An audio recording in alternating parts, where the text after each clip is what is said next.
Dia sebenarnya adalah pewaris konglomerat yang kaya raya, namun sehari-harinya dia berdandan seperti pemimpin berandalan pengangguran. Karena itu dia selalu gagal menikah, sehingga kakeknya setiap hari mengerahkan ratusan orang untuk mengepungnya dan memaksanya pulang untuk kencan buta. Namun, pewaris konglomerat itu adalah orang yang sangat berbeda dari yang lain. Dia lebih suka membuka bengkel mobil daripada pulang dan menganggur menikmati kekayaan bernilai triliunan. Tapi dia sama sekali tidak menyangka bahwa dirinya yang biasanya tidak tertarik pada wanita, suatu hari akan jatuh cinta pada pandangan pertama dengan seorang gadis pengantar makanan.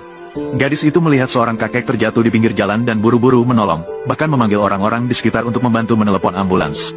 Aku akan membantumu bertarung. Jangan dengarkan dia. Mungkin ini gadis yang dia tabrak. Kalau kamu telepon 120 dan dia menuntut kamu, bagaimana? Aku tidak. Bukan aku yang menabraknya. Bukan kamu yang menabraknya. Kenapa kamu menolong dia? Kenapa kamu begitu baik hati? Kalau kena masalah seperti ini, orang lain malah menghindar. Cuma kamu yang dengan baik hati menolong. Siapa yang percaya sih? Dia benar. Semua cepat ambil foto dia, jadi bukti. Jangan sampai nanti dia memeras kita. Ayo, cepat, cepat. Hei, jangan terus merekam. Jangan rekam aku. Kebetulan saat itu pewaris konglomerat lewat bersama anak buahnya. Melihat gadis yang dia jatuh cinta pada pandangan pertama diintimidasi, tanpa pikir panjang dia langsung maju untuk menyelamatkan wanita cantik. Bukan, siapa kamu sampai mengatur aku? Cowok besar seperti kamu, kalau melecehkan gadis, kamu itu laki-laki apa? Sini, tunggu aku, tunggu aku. Dia menyelamatkanku lagi. Kakek, bangun, kamu baik-baik saja kan? Aku baik-baik saja. Sudah, aku sudah telepon 120, ambulans. Aduh, gadis itu, terima kasih ya, sudah membantuku 2 kali. Aku mendukungmu, tapi lain kali saat menyelamatkan orang, bisakah kamu jaga dulu keselamatan dirimu? Bos belum pernah menyikat tangan wanita, bagaimana ini? Teknik besi ribuan tahun mau berkembang. Lihat deh, kita bakal punya kakak ipar. Diam. Gadis itu sedikit takut dan malu. Menarik tangannya kembali, mengatakan dia masih harus mengantar makanan dan harus pergi dulu. Tapi pewaris konglomerat tampak malu-malu dan tidak berani minta kontak gadis itu. Siapa sangka saat itu motor listrik gadis itu tiba-tiba mengalami bantuan tak terduga. Motor itu rusak tepat saat itu, sehingga pewaris konglomerat dengan cepat mengambil kotak makanan miliknya.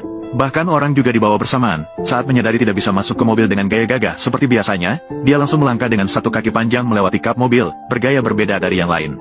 Peluklah dengan erat. Terima kasih sudah membantu mengantar pesanan makan saya. Kalau antar pesanan lagi, panggil saya ya. Kalian datang untuk apa?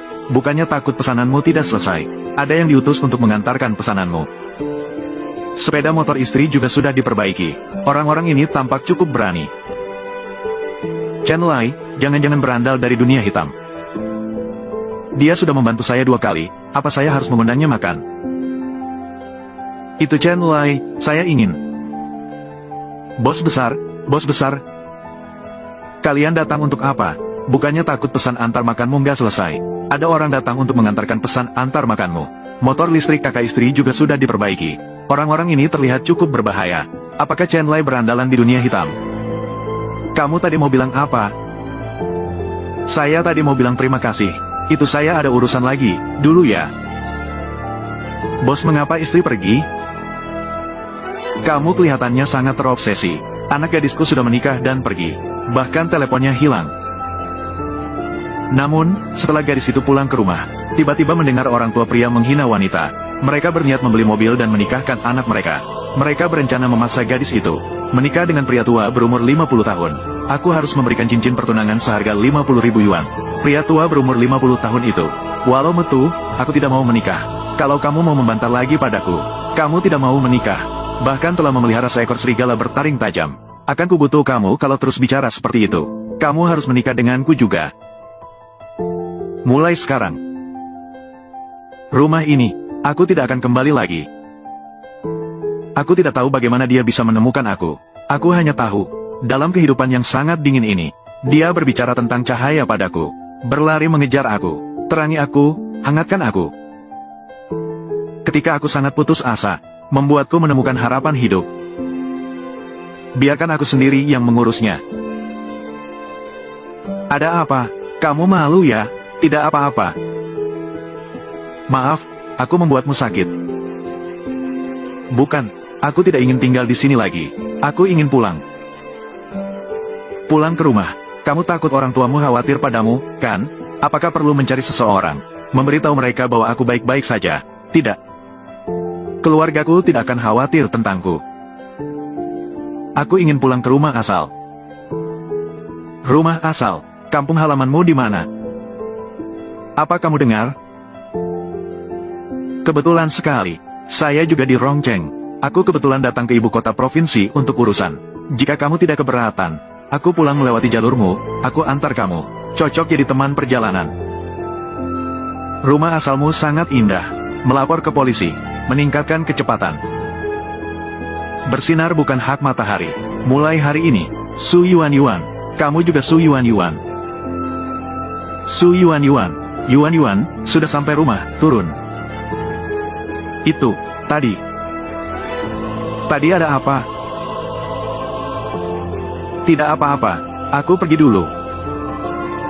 Kamu mau ngapain lagi? Ini kartu namaku. Kalau butuh apa-apa, hubungi aku. Aku tenaga kerja sukarela. Tidak perlu sia-sia. Kamu dengar tidak? Bengkel mobil Yegge. Dia pemimpin berandalan yang bingung. Aku cuma ingin hidup tenang. Tidak perlu. Kalau kamu tidak mau bertemu aku, buang saja. Chen Lai, terima kasih. Aku pergi. Bos lagi ngapain? Memperhatikan sebuah syal. Melihat sepanjang malam. Begitu diperhatikan. Ini jelas-jelas patah hati. Putus cinta. Bos, kenapa? Kakak ipar tidak tertarik padamu. Tidak apa-apa. Aku minta sama ibuku. Kenalkan seseorang untukmu. Kenapa sialnya selalu menimpa aku? Bos, kamu tidak benar-benar suka. Gadis kecil itu. Suka. Kamu juga Su Yuan Yuan. Kamu suka. Kalau suka, kejar saja. Apa gunanya cuma lihat selendang ini? Nanti saat itu, setelah kelinci putih itu kabur, kamu nanti akan menyesal. Iya, dia juga tidak bilang dia tidak suka padaku. Kamu juga Su Yuan Yuan. Akhirnya kamu rela datang menemuiku.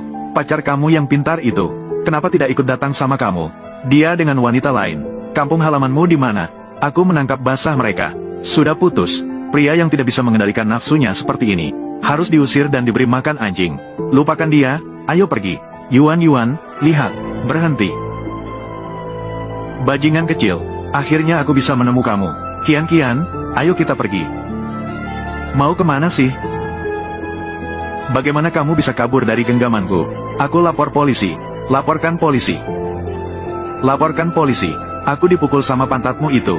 Berbaring di rumah sakit selama 3 hari. Aku bahkan tidak melapor polisi. Benar-benar menyebalkan.